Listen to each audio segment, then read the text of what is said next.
Do you consider that basic guitar design isn't really broke, so doesn't need fixing, but perhaps refining here and there? Yeah, I think we're so used to it. I think it started out as a revolution, the solid body guitar. I think we've learned to live with the faults of the instrument. In fact, some of the greatest music's been produced on the faults of the instrument. And I don't think we'll ever produce the perfect guitar for everybody, and that's what's nice about them, is it's that hunt for your guitar that personalises you along with that guitar. I mean, what's what Leo did. I mean, you know, later on, when I did get to meet Leo and then start to visit with him and do certain projects with him, he just wanted to build a guitar as simple as possible and as robust as possible, but he did always listen to guitar players, always listened. But he never ever rested on his laurels. He was always trying to make what I call a better mousetrap.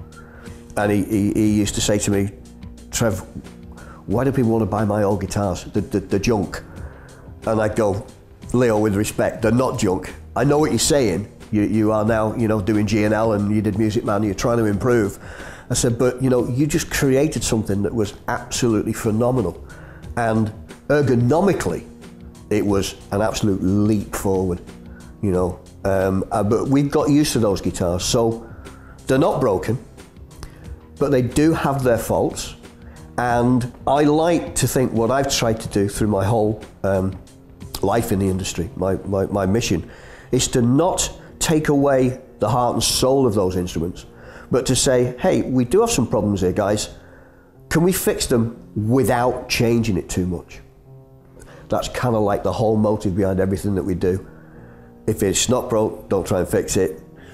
It's not totally broke. It's got a few little things, and if we can keep the character there, which is what we all love, because we still want to play those old guitars, we just need to make them work on stage, because the last thing you want to do is go on stage and play out of tune. I know you're a great fan of ergonomics, and that seems to be one of the areas where you can see improvements in the old designs. Yeah, I think we tend to forget that the guitars were designed a long, long time ago, with no idea of what music they'd be used for today. So here we are playing guitars that were designed for a certain style of music. For instance, you take a Gibson Les Paul, as we said before, it was sort of like a scaled down jazz body guitar. 2 volumes, 2 tones, way off the playing arc. You've got a, you know, I still find guitar players that sort of like still say, which is the volume for the bridge pickup or which is the volume for the neck pickup. The switch is great because it's right in the playing arc, which I'm big into, but those controls, it's like, why do we need those controls? They were for setting tonalities, for flicking between pickups and what have you. It still can be used, but to me it seems to be an old guitar for modern music and not always used the way it was originally designed for. Same of course with the Telly. Again, the angled pickup to get some more treble out, the way the original Esquire, of course, for the big cap on the front side of the switch, you know, for doing the thumb bass lines, and then the picking with your fingers. And so you keep the character of the guitar, but then you can actually bring it up into today's idiom, if you like. Can I show you an example?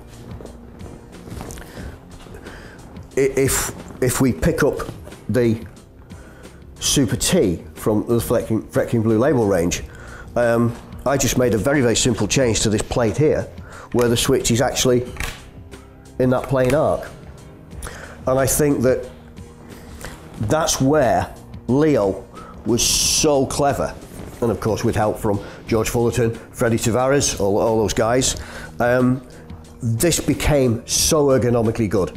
The balance of the double cutaway, the access here, the way that that switch is there, the way that your volume control is right where your finger is. People, so, you know, you move that away and it's like, well, I can't do my violin effect anymore.